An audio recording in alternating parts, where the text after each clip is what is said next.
खुलुमबाय लोगोसे आंनि डिजिटेल बड' इउट्युब चेनेलाव बयखौबो बरायग्रोबाय आरो गासै नायगिरिफोरनो आंनि अननाय आरो सिबिनायखौ जासिहरनाय जाबाय। दिनै आं मोनसे गोदान भिडिअ लाना फैदों।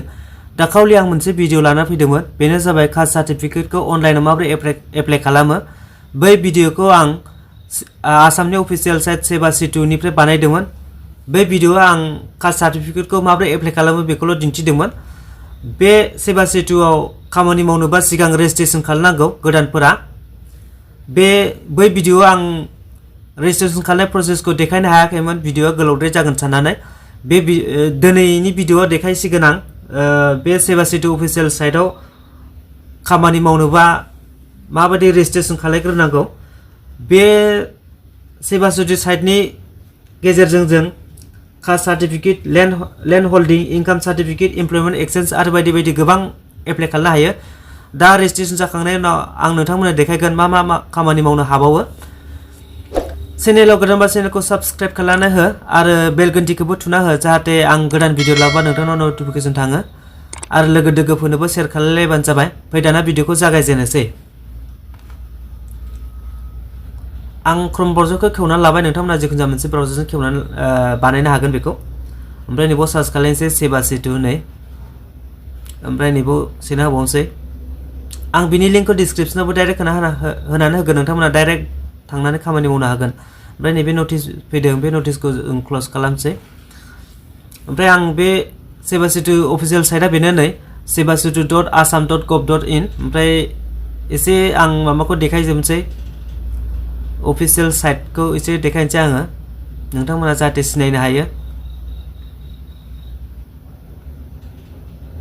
नैबेनो नै, ओमफ्राय आं माबानानै दाना नैबे 3 डटआव सेरनोसै। ओमफ्राय गाहायाव फैगोन नैबे लगइन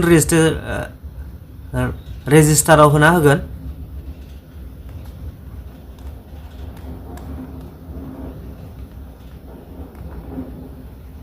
ओमफ्राय नै बाव फैबा मेला अपसन ओंखारो। नै नोंथांमोना नैबे सिटिजेनखौ सेलेक्ट खालामबानो जाबाय।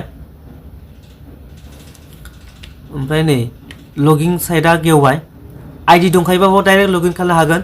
जों दिनैनि भिडिअ गोदानसो बानायगोन नालाय, बेनिखायनो नैबे गाहायाव होनसै नै निउ इउजार साइन आपआव होनसै, रेजिस्ट्रेसन खालामनांगौ। ओमफ्राय गोजौआव मबाइल नाम्बार होगोन, ओमफ्राय जेनेरेट अटिपिआव होगोन, ओमफ्राय अटिपिखौ फिलआप खालामनो दा अपसन ओंखारगोन। ओमफ्राय नैबाव गिभेन नाम, नोंथाङा मा नाम लायो बेखौ होबानो जाबाय। ओमफ्राय जेन्डारखौ सेलेक्ट खालामदो, ओमफ्राय बाव डेट अफ बार्थखौ होदो, इयारखौ बाव होदो। ओमफ्राय पार्सनेल मेसेज माने डिसप्लेआव मा नाम होनो नागिरदों नोंथाङा बेखौ बाव होनो हागोन, एखेबो जायो। ओमफ्राय नैबाव इउजार नाम होदो, नोंथाङा माबायदि इउजार नाम दोनो, नोंथांनि नामैनो नामजों लोगोसे नाम्बारबो होनो हाफागोन बे इउजार आइडियाव। ओमफ्राय नैबाव पासवार्डखौ माबा खालामदो, सेलेक्ट खालामदो। ओमफ्राय नैबाव कनफार्म होदो, ओमफ्राय नैबाव बेसेबां जायो बेखौ केलकुलेट खालामना होदो। ओमफ्राय नैबाव टिक मोनसे होदो, ओमफ्राय नैबाव साइन आपआव होदो। आं थाब फिलआप खालामसै।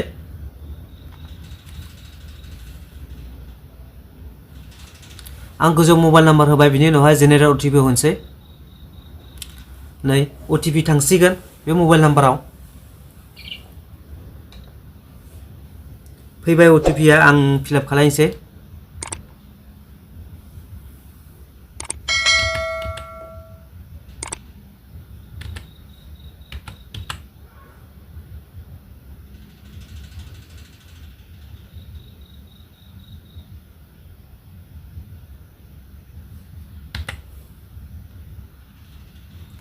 ओमफ्राय अटिपिखौ फिलआप खालामखांबाय आं। दाना नैबाव भेरिफाइ अटिपिआव होनोसै। भेरिफाइ जाबाय। दाना नैबाव नाम होनो हासिगोन।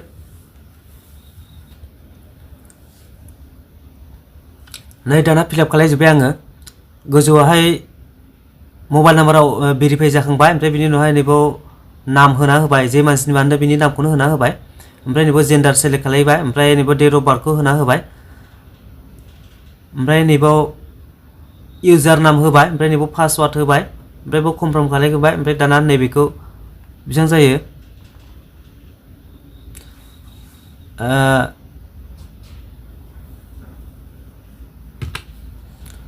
ओमफ्राय नैबेखौ टिक मार्क होनोसै।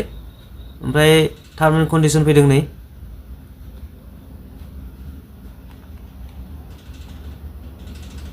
ओमफ्राय बेखौ एक्सेप्ट खालायनोसै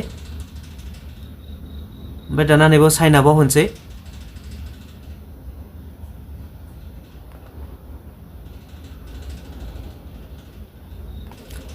जाबाय दाना लगइन खालायनोसै नैबेयाव नैबे स्टेशनखौनो सिलेक्ट खालायनोसै ओमफ्राय नैबे लगइनआव होनोसै नैबेयाव प्रसिडआव होनोसै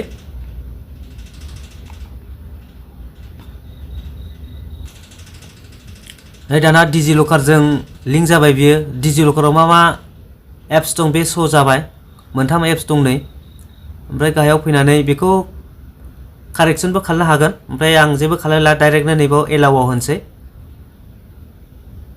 एसे लडिं जाबाय बियो नै आं लगइन जाबाय नै लग आउट ओंखारबाय बबा आं आउट जाफिनसै लग आउट जानोसै दाना मा खामानि मावनो हायो आं बाव एसे देखायनोसै नै नैबाव 502टा स्टेशन सार्भिस दं ओमफ्राय नैबाव बिजनेस सार्भिस दं 285 ओमफ्राय नैबाव इउटिलिटी सार्भिस दं 13टा आं नैबेखौ एसे देखायनोसै मा खालामनो हायो मा खालामनो हाया नैबाव मेरला दं नै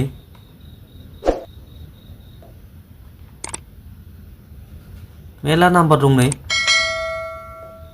application for merit registration duplicate registration certificate गोबां दं नै मेरला खामानि मावनो हागोन नोंथांमोना बेवहाय लगइन जाबा आरो बैनिखौ मोनसेखौ देखायनोसैलाय आं नैबे बिजनेसनिखौ मा दं बिजनेसनिया एमेन्डमेन्ट फेक्टरि लाइसेन्स बिराद दं नै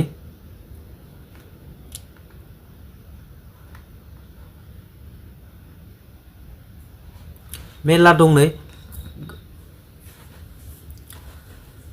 गोबां सार्भिस दं नै गोबां खामानि मावनो हागोन नोंथांमोना बे वेबसाइटआव रेजिस्ट्रेशन खालायबा दिनैनि भिडिअ आं माब्रै रेजिस्ट्रेशन खालामो बेखौ देखायबाय नोंथांमोना खामानि मावनो गोसोबा बेखौ बे भिडिअखौ नायनानै रेजिस्ट्रेशन खालामनानै खामानि मावनो हासिगोन आरो माबाफोर रेजिस्ट्रेशन खालामनो माबाफोर जेंना ओंखारदोंबा कमेन्ट खालामबानो जाबाय आं रिप्लाय होनो नाजागोन दिनैनि थाखाय एसेनोसै होनबा भिडिअखौ जोबजासिम नायनायनि थाखाय गोजोन्थों थेंक इउ